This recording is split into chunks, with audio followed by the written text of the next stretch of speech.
Hello a warm welcome and greetings to everyone. तो चलिए week number 2 के हम सारे इडियम्स रिवाइज कर लेते हैं। 70 इडियम्स जो डे नंबर 8 से लेके डे नंबर 14 तक है। पहले 7 दिन के इडियम्स यानी डे 1 से डे 7 तक के 70 इडियम्स हमने एवरी डे डे 1 से लेके डे 7 तक कवर किया था और उसका एक रिवीजन सेशन भी हमने किया था एक्सटेंसिव विद स्टोरी। उसका भी लिंक मैं आपको डिस्क्रिप्शन में दे देता हूँ। तो चलिए बिना देरी के अब वीक नंबर 2 के हम रिविजन को शुरू करते हैं। चलिए अपनी कहानी को आज हम शुरू करते हैं। दो भाई थे और दोनों ही भाई बहुत गरीब थे। यानी वो जैसे तैसे अपना गुजारा करते थे। That means they lived from hand to mouth, यानी जैसे तैसे अपना गुजारा करना।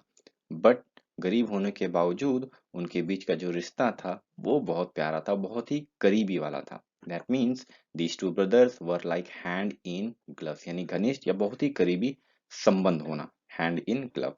और क्योंकि ये रिश्ता इतना अच्छा था, कुछ भी इनके बीच में बुरा नहीं होता था, आपसी लड़ाई या मतभेद कुछ नहीं होता था। So nothing went to the dogs, यानी कुछ बिगड़ता नहीं था। To go to the dogs यानी हुआ बिगड़ जाना, क्योंकि रिश्ते अच्छे थे। So nothing went to the dogs. Now ये दोनों भाई के बीच में क्योंकि रिश्ता इतना अच्छा था, सो इनके बीच का जो प्यार था वो क्या था? परमानेंट, यानी the love between these two brothers was for good. For good यानी हमेशा के लिए, परमानेंटली, फॉर एवर। अब ये दोनों भाई तेज भी बहुत थे, गरीब थे पर तेज थे ना। कोई इनको धोखा नहीं दे सकता था। No one could eye wash them, इन्हें इनकी आंखों में कोई धूल नहीं झोंक सकता था। पर ये क्योंकि गरीब थे, नौकरी नहीं थी, तो इन्हें क्या करना चाहिए था? नौकरी चाहिए थी। तो जब भी ये नौकरी ढूंढने जाते थे, ये हमेशा खाली हाथ लौटते थे। यानी they always drew a blank. So to draw a blank मतलब खाली हाथ लौटना या फिर असफल हो जाना। नाउ बहुत लंबे समय तक वो नौकरी ढूंढते रहे। यानी ये सिलसिला कब तक चलता रहा? Donkeys years. डंकीज ईयर्स यानी बहुत ही लंबे समय तक ये सिलसिला चलता रहा। उन्हें नौकरी नहीं मिलती रही, वो बस ढूंढते रहे। अब क्योंकि नौकरी नहीं मिल रही है और गरीब भी हैं, तो क्या करना होगा? जितने पैसे हैं उसी में से खर्च की कटौती करनी पड़ेगी। So they had to cut corners. So to cut corner मतलब काम, समय या फिर पैसों में कटौती करना। इस केस में पैसों की कटौती करना। नाउ अब उन्हें एक बात पता था कि ये सारी गरीबी होने के बावजूद एक ही चीज है जो उन्हें सक्सेसफुल बना सकती है। उन्हें क्या होना होगा? धैर्यवान। तो इस परिस्थिति में भी वो क्या रहते थे? They always were cool as cucumber. They were always cool as cucumber. इतना परिस्थिति बुरा होने के बावजूद वो हमेशा क्या थे? धैर्यवान थे। अंडरस्टूड। और फाइनली धैर्यवान होने की वजह से one day they got the job and they won. So the day on which they got their job, they carried their day. So to carry the day मतलब जीत को हासिल कर लेना। I hope you got it. चलिए कहानी में आगे बढ़ते हैं। नौकरी तो इनकी लग गई, पर क्या नौकरी ऐसी लगती है? नहीं। जो फिट एंड फाइन होते हैं, मेडिकल टेस्ट में जो पास होते हैं, उनकी ही नौकरी लगती है। दैट मीन्स ये दोनों ब्रदर क्या थे? देवर एज फिट एज फिडल, यानी सुडौल और स्वस्थ, यानी उनकी जो हेल्थ थी वो बहुत ही अच्छी थी। तो उन्होंने जो दौड़ हुई थी वहां पे, जो रनिंग हुई थी, वो उन्होंने रनिंग को पास किया था। बट रनिंग में वो फेल ही होने वाले थे, बस थोड़े से अंतर से ही वो पास हो पाए। सो they won the race by the skin of their teeth. They won the race fitness test by the skin of their teeth. यानी बाल बाल बचना या फिर बहुत ही कम अंतर से। अंडरस्टूड। नाउ वो इतना मेहनत कर ही क्यों रहे हैं? They are all trying to do this to keep the wolf away from the door. यानी वो गरीबी से बचना चाहते हैं या फिर और ज्यादा गरीब नहीं होना चाहते। So they are trying to keep the wolf away from the door. Got it. चलिए अब तो बहुत अच्छा हुआ, अब नौकरी भी लगी, अब सब कुछ खुश, सब कुछ बढ़िया है। ओके। अब इनकी आदत क्या हो जाती? बुरी हो जाती है दोनों भाइयों की। अब ये क्या करने लगे? अब सोच रहे हैं कि अब तो पैसे आ गए, अब ये काम करने का इनको मतलब मन नहीं कर रहा है। ओके। तो अब ये क्या करने लगे? बैठे बैठे building Castle's in the air, यानी अब हवाई महल बनाने लगे। बस सोच रहे हैं कि ये करेंगे वो करेंगे, कर कुछ नहीं रहे, क्योंकि अब काम करने में इनको मन लग नहीं रहा। ठीक है। और सोचते सोचते ये क्या करते हैं? एक बहुत ही महंगी कार लोन पर खरीद ले आते हैं। अब ये कार का ज्यादा यूज नहीं है इनके पास। तो this car is a white elephant. This car that they have bought is a white elephant, यानी अनुपयोगी, अनुपयोगी यानी महंगी वस्तु या फिर महंगी वस्तु जो आपके डेली यूज की नहीं है। अब ये जब कार खरीद कर घर ले आते हैं तो घर वाले क्या करते हैं, एकदम गुस्सा करने लगते हैं कि तूने ये क्या किया।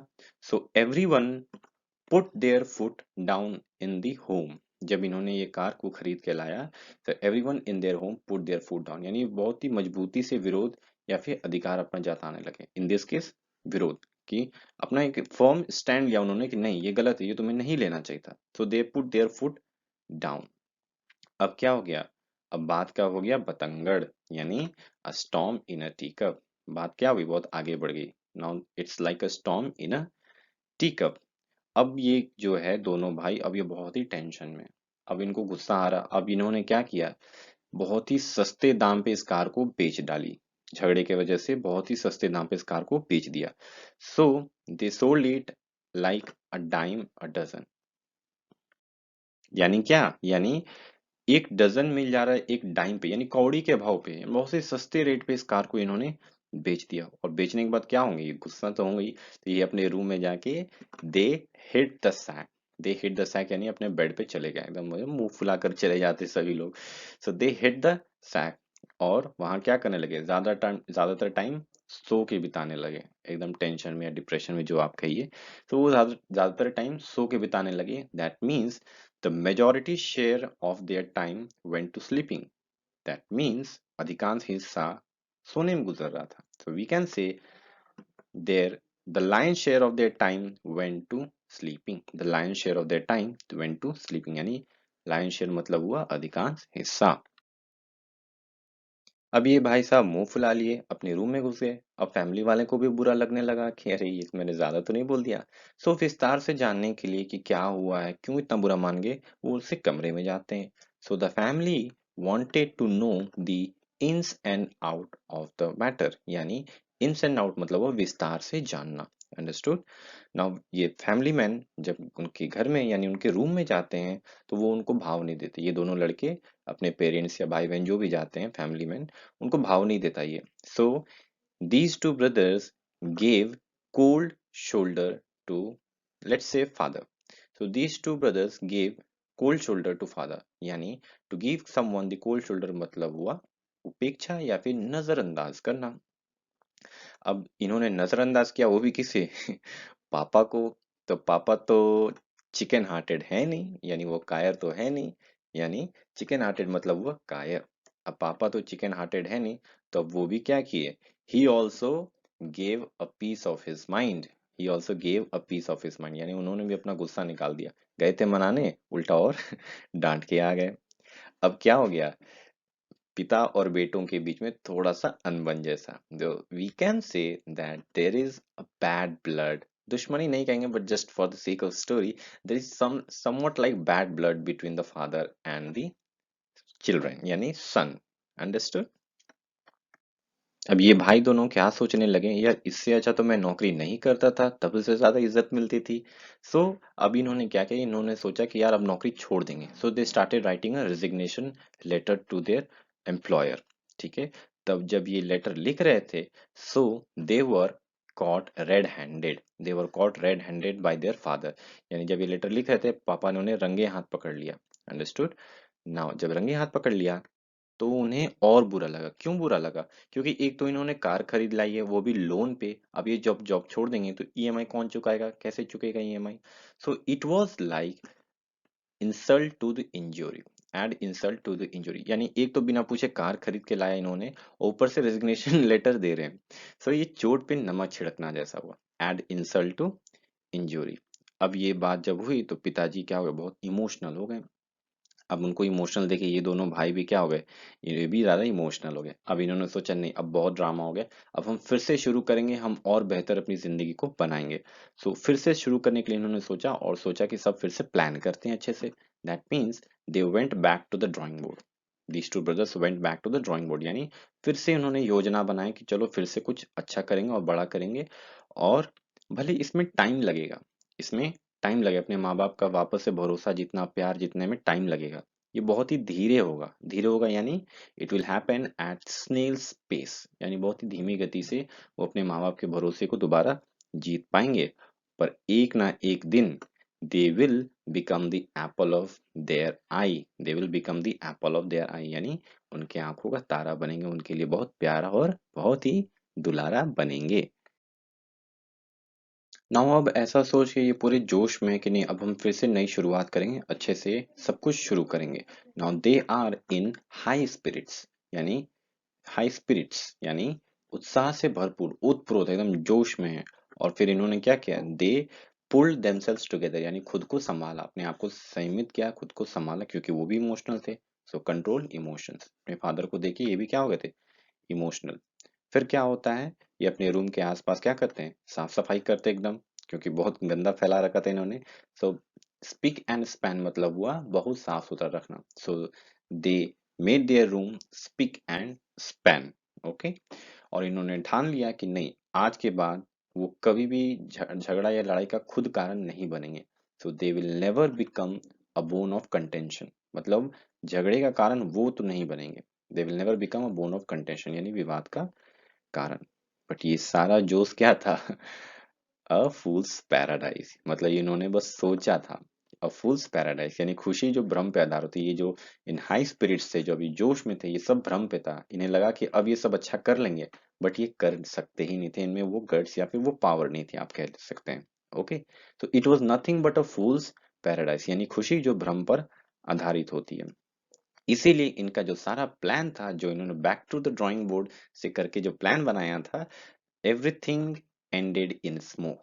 एवरीथिंग एंडेड इन स्मोक यानी कोई परिणाम नहीं निकला, कोई परिणाम नहीं आया, कोई रिजल्ट इनके प्लान का नहीं आया।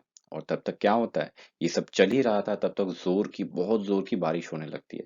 So it started raining cats and dogs, यानी मूसलाधार बारिश होने लगी। It started raining cats and dogs यानी मूसलाधार बारिश, यानी बहुत ही ज्यादा बारिश होने लगी। और बारिश हो रही थी तो क्या हुआ, एक बहुत ही जोर का लाइटनिंग स्ट्राइक हुआ इनके घर के जस्ट बगल।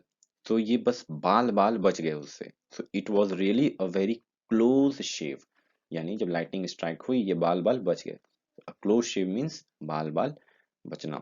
और इस लाइटिंग स्ट्राइक के वजह से ये क्या गए, बहुत ही घबरा गए, वही सारे दोनों भाई या फिर पूरे परिवार ही क्या हो गया, बहुत ही घबरा गया। से they all got their feet cold, या फिर टू गेट कोल्ड फीट मतलब कोल्ड फीट यानी डरना या फिर घबराहट होना। अंडरस्टूड। अब ये सब तो चल ही रहा था, तब तक क्या होता है, जो मूसलाधार बारिश हो रही थी, अब फ्लड आ जाता है। अब क्योंकि ये गरीब थे, घर छोटा था इनका, इसके वजह से घर में पानी घुसने लगा। तो एक तो लाइटनिंग का तो डर हो ही रहा था, ऊपर से ये पानी भी आ गया। So this flood was like, और you can say this flood added fuel to the fire. To add fuel to the fire मतलब अग्नि में तेल डालना, यानी किसी बुरा सिचुएशन को और बुरा बना देना। ठीक है, I hope you have got it. चलिए, अब वो स्टोरी काफी लंबी हो गई है, अब हम फटाफट से इडियम्स को एज इट इज कवर कर लेते हैं, line by line, one by one at a time. आप मुझे जरूर बताइएगा कमेंट्स में कि आपको वो स्टोरी फॉर्मेट अच्छी लगी या फिर ये। आप जैसा बताएंगे, जैसा भी आपका फीडबैक होगा, मैं फ्यूचर स्लाइड्स एंड स्टोरीज ऐसे ही बनाऊंगा। Understood. Now let's come back to this one. In black and white यानी लिखित रूप में होना, रिटन और printed, typically in a document. Hold your horses यानी धीरज रखना, जैसे आप मान लीजिए हॉर्सेस क्या है, मन है, मन को कंट्रोल में करना आपको, that means hold your horses, धीरज रखिए। Hit the nail on the head, एकदम बिल्कुल सटीक होना, यानी नेल का जो ऊपरी हिस्सा होता है वो बहुत पतला होता है। आप जब हैमर से हिट करते हैं एकदम सटीक हिट करेंगे तभी वो अंदर जाएगी Kanti. Okay, so hit the nail on the head मतलब सटीक होना। ग्रीस द पाम यानी घूस देना, यानी आप इमेजिन कर लीजिए कि हाथ में ग्रीस लगा रहा है कोई, यानी मक्खन लगा रहा है। फेदर वंस ओन नेस्ट मतलब अपने फायदे के लिए किसी का इस्तेमाल करना, बस अपने ही बारे में सोचना। कॉल इट ए डे यानी काम को खत्म कर देना, बस काम खत्म अब नहीं होगा मुझसे। बेस्ट ऑफ बोथ वर्ल्ड्स यानी दोनों हाथ में लड्डू होना, मजा ही आएगा, पैसा ही पैसा। Can you recall. A chip off the old block यानी जैसा बाप वैसा बेटा। To get into hot water यानी मुश्किल में होना। And to eat a humble pie यानी माफी मांगना या फिर एटलीस्ट अपनी गलतियों को स्वीकार कर लेना। चलिए बढ़ते हैं अगली स्लाइड की ओर। ये रहा पहला, सी आई टू आई यानी एक ही नजरिए से देखना, यानी एक ही दृष्टिकोण होना। जब दो लोगों के पर्सपेक्टिव मिलते हैं या फिर किसी मैटर को एक ही नजरिए से देखते हैं, मतलब उनकी सोच एक है, that means they are seeing it eye to eye. In a nutshell यानी संक्षेप में, ब्रीफ में, कहना क्या चाहते हो, वो याद आया। Have an axe to grind यानी अपना ही फायदा निकालना, अपने बारे में सोचना। फुल ऑफ बीन्स, ऊर्जा से भरा हुआ। हमने स्लाइड में बहुत अच्छे से कवर किया था, Mr Bean was full of beans, क्योंकि वो बहुत मस्ती से डांस कर रहा था। Can you recall? Cry over spilt milk यानी बीते हुए काम पर अफसोस करना। अब दूध गिर गया तो अफसोस करके क्या करोगे, right? So to cry over spilt milk मतलब वो बीते हुए काम पे अफसोस करना जो नहीं करना चाहिए। अ डार्क हॉर्स यानी, यहाँ छोटा है थोड़ा ध्यान से देखिएगा, अनपेक्षित हुनर वाला या सफलता पाने वाला व्यक्ति। यानी आप एक्सपेक्ट नहीं करते हो कि इसके पास भी कुछ ऐसा स्किल है, कोई टैलेंट है, या भी ये भी विनर हो सकता है। तो ऐसे जो विनर्स होते हैं, जो अनएक्सपेक्टेड स्किल या टैलेंट वाले होते हैं, ये होते हैं डार्क हॉर्स। अब ब्लेसिंग इन डिस्गाइज यानी छुपी हुई खुशी, मतलब लगता है, डिस्गाइज मतलब किसी और रूप में है, वो दुख के रूप में, कष्ट के रूप में, किसी भी रूप में हो सकती है, but actually it is a blessing. Okay, यानी छुपी हुई खुशी। To flog a dead horse यानी बेकार की चीजों पर समय व्यतीत करना। मतलब हॉर्स अगर डेड है, मतलब मर गया, तो उस पे आप अगर उसको फिर भी रखने के लिए, उसके बॉडी को रखने के लिए आप रिसोर्सेस लगा रहे हो, that means you are wasting your time. So to flog a dead horse यानी बेकार की चीजों पे समय व्यतीत करना, यानी टाइम वेस्ट करना। सिट ऑन द फेंस यानी दुविधा में होना। अब आप फेंस पे यानी बाउंड्री पर हो, अब ना उधर जा पा रहे हो ना इधर आ पा रहे हो, आप सोच रहे हो कौन सा डिसीजन ले। So when you are unable to decide, that means you are sitting on the fence. On cloud nine यानी बहुत ही खुश होना, इतनी खुशी मुझे आज तक नहीं मिली। Okay, so on cloud nine यानी आप मान लीजिए बादलों के ऊपर इतने खुश हो गए कि आप बादलों के ऊपर पहुंच गए, खुशी के मारे मर के नहीं। चलिए आते हैं अगले स्लाइड की ओर। इन द सेम बोट यानी एक ही परिस्थिति में होना, यानी अगर डूबेंगे तो दोनों ही डूबेंगे, यानी जो भी परेशानी है दोनों के साथ है। So in the same boat. Get out of the hand यानी बेकाबू होना, मतलब परिस्थिति हाथ से बाहर चले जाना। फेयर वेदर फ्रेंड्स यानी जब वेदर फेयर हो, फेयर मतलब अच्छा, तो जब अच्छा वेदर हो तभी ऐसे दोस्त साथ रहते हैं, बुरा हो तो छोड़कर भाग जाते हैं, यानी स्वार्थी मित्र। कॉक एंड बुल स्टोरी मतलब उटपटांग बेतुका बकवास कुछ भी। सो कॉक एंड बुल स्टोरी मतलब कुछ भी उटपटांग सी बात। बाय फिट्स एंड स्टार्स यानी अनियमित रूप से, यानी आप थोड़ा करते हो, फिर आप छोड़ देते हो, फिर करते हो, फिर छूट जाता है। सो अनियमित रूप से जब चीजें होती हैं, सो वी से it is happening bye fits and start. Be all years यानी पूरे ध्यान से सुनना। Eight the drop of the hat यानी बिना किसी तरीके, बिना सोचे समझे कर देना, तुरंत कर देना। So at the drop of the hat. हमारे कालीन भैया कह रहे थे ना मुन्ना को कि भावनाओं पर कंट्रोल नहीं है तुम्हारा, दैट मीन्स ये स्लाइड में हमने यूज किया था अगर आपको याद हो तो। So that means Munna does everything at the drop of the hat. Stone's throw away मतलब बहुत ही नजदीक होना, मतलब आप जहां तक स्टोन फेंक दे रहे हो ना, मतलब वो डिस्टेंस क्या बहुत नजदीक ही है, तभी तो फेंक पा रहे हो आप उतना दूर, है ना? सो स्टोन्स थ्रो अवे मतलब बहुत ही नजदीक होना। अ फिश आउट ऑफ वाटर यानी असहज परिस्थिति, यानी जब मछली को आप पानी से निकाल दोगे कितनी अनकंफर्टेबल हो जाती है, परेशान हो जाती है। सो ऐसे ही इंसान भी जब अनकंफर्टेबल सिचुएशन में होते हैं, so we are also like in that cases of like a fish out of water, like a fish out of water. And the last one, leave no stone unturn यानी संपूर्ण प्रयास करना। जैसे in making my slides and presentations I also leave no stone unturn to make it clearly understandable. I hope you have understood. So to leave no stone unturned मतलब संपूर्ण प्रयास करना, to make every possible effort. So there you have it. That's it for today.